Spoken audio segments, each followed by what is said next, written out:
Apocalipse, capítulo 16. Bem-aventurado aquele que vigia e guarda as suas vestes, para que não ande nu e não se veja a sua vergonha.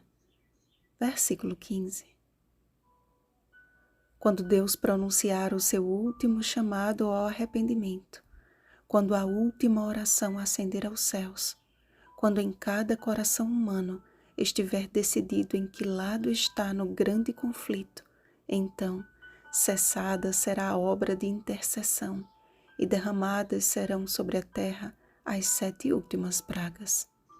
A descrição apocalíptica revela a ira de Deus agindo contra os homens portadores da marca da besta e adoradores da sua imagem, com flagelos que, apesar de semelhantes às pragas do Egito, não podem ser comparados a nenhum outro que a humanidade já tenha sofrido.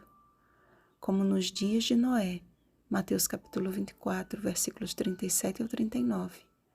Os ímpios não perceberão o fim da graça até que sejam atingidos pela tempestade da cólera de Deus. Ficará tão evidente que eles se decidiram pelo mal, que o sofrimento dos flagelos os levará não a clamar ao Senhor por misericórdia, mas a blasfemar contra Deus. São muitas as cogitações acerca da literalidade ou do simbolismo das 7 pragas. O que precisamos levar em consideração, mediante o que já estudamos até então, é que este livro é uma junção do literal com o simbólico e que, independentemente de serem literais ou simbólicas, essas pragas evidenciam que verdadeiros e justos são os juízos de Deus e que a sua ira precisa ser levada em conta tanto quanto o fato de que Ele é amor. Romantizar o amor de Deus e ignorar a sua ira tornou-se um dos piores enganos dos últimos dias. Que Deus é amor, 1 João capítulo 4, versículo 8, isto é fato. Mas conta-se nos dedos os corajosos que pregam que horrível é cair nas mãos do Deus vivo, Hebreus capítulo 10, versículo 31, ou que Deus é fogo consumidor, Hebreus capítulo 12, versículo 29. Deus há de fazer justiça aos seus servos de todos os tempos e de uma vez por todas virá para dissipar o mal. Ele prometeu e nenhuma de suas promessas jamais falhou, tudo se cumpriu. Josué capítulo 21, versículo 45. Semelhante ao que aconteceu no Egito, ocorrerá nos dias que antecedem o segundo advento de Cristo. Êxodo capítulo 7 ao capítulo 12. A referência da 5ª e da 6ª praga sobre o trono da besta e sobre o grande rio Eufrates são indícios de que os flagelos não atingirão todo o globo, mas lugares específicos. Com base nisto, analisemos o conteúdo de cada taça. Primeiro flagelo. À semelhança da 6ª praga sobre o Egito, a primeira praga de Apocalipse anuncia úlceras malignas e perniciosas. Assim como somente os egípcios foram atingidos pela praga e os hebreus não foram atingidos, também sofrerão a primeira praga somente os homens portadores da marca da besta e adoradores da sua imagem. Segundo flagelo. O mar se tornará em sangue.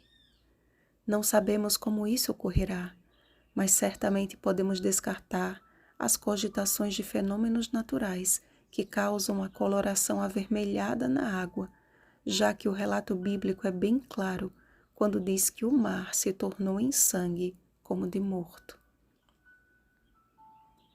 Terceiro flagelo. Como a primeira praga que caiu sobre o Egito, assim acontecerá tanto com o mar, como vimos no segundo flagelo, como com os rios e as fontes das águas, no derramamento da terceira taça. Nesse tempo, os ímpios se levantarão contra o derradeiro povo de Deus, pois a estes o seu pão lhes será dado e as suas águas serão certas. Isaías capítulo 33, versículo 16. E ao observarem que nenhuma praga atinja os fiéis observadores da lei de Deus, Salmo 91, versículo 10, será tempo de grande angústia e perseguição para o fiel remanescente. O clamor dos santos mártires que João ouviu na visão do 5º selo, pedindo por justiça, será transformado em louvor pela justiça divina. Certamente, ó Senhor Deus, Todo-Poderoso, verdadeiros e justos são os teus juízos. Quarto flagelo.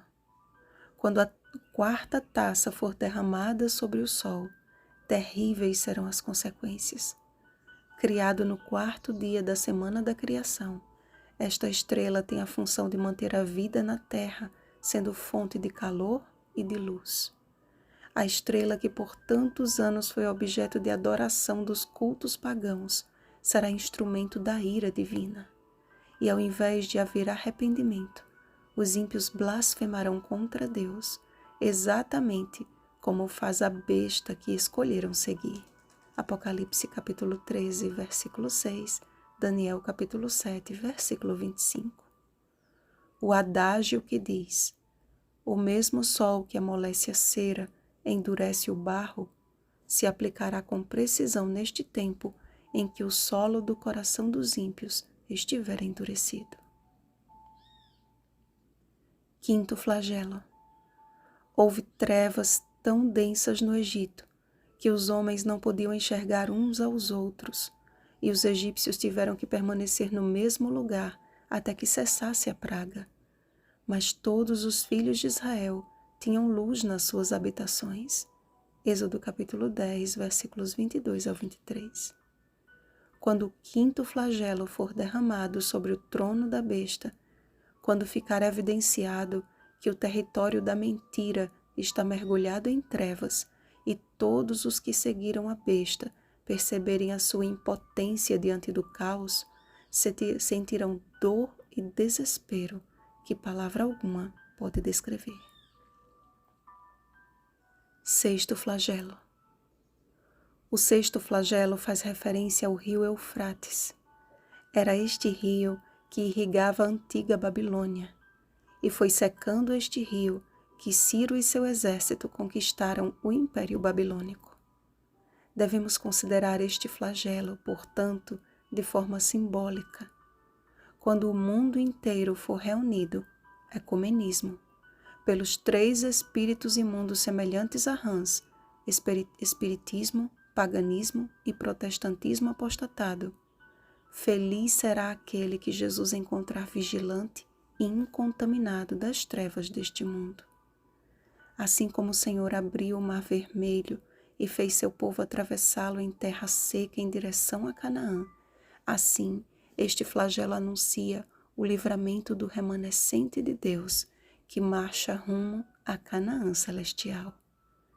O 6º flagelo também anuncia a última grande batalha das tropas de Satanás contra o povo de Deus, o Armagedon. Esta expressão deriva do hebraico Har Megido, que significa Monte de Megido. A região de Megido foi palco de diversas batalhas entre Israel e os povos inimigos.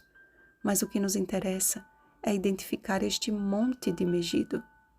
O monte localizado nesta região, que se encaixa com precisão no contexto da última batalha, é o Monte Carmelo. Só este tema seria estudo para muitas meditações, mas lhe convido a ler o relato de 1 Reis, capítulo 18, versículos 17 ao 40, e perceber que assim como Elias restaurou o altar do Senhor e revelou a todos que só o Senhor é Deus, assim também, como Elias profético, Malaquias capítulo 4, versículos 5 ao 6, esta obra será plenamente cumprida pelo remanescente dos últimos dias. Sétimo flagelo. Assim como o pecado teve início no santuário celeste, no coração de um querubim que se rebelou contra Deus, cumpre do mesmo santuário sairá a ordem de destruição definitiva do pecado, e a mesma frase que disse na cruz, Jesus a dirá pela última vez: feito está. João capítulo 19, versículo 30. Então, uma série de juízos sobrevirão à terra, que será abalada de uma forma como nunca houve igual desde que há gente sobre a terra. Não sabemos quando, mas uma coisa é certa: Cristo vem. Ele prometeu e ele não mente. Eis que ele vem como vem o ladrão, não no sentido de ser um evento secreto, pois todo o olho o verá. Apocalipse capítulo 1, versículo 7.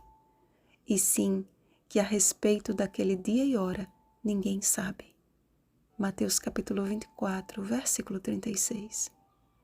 A pergunta é: estais vós prontos? Vigiemos e oremos. Bom dia, Elias dos últimos dias. Rosana Garcia Barros.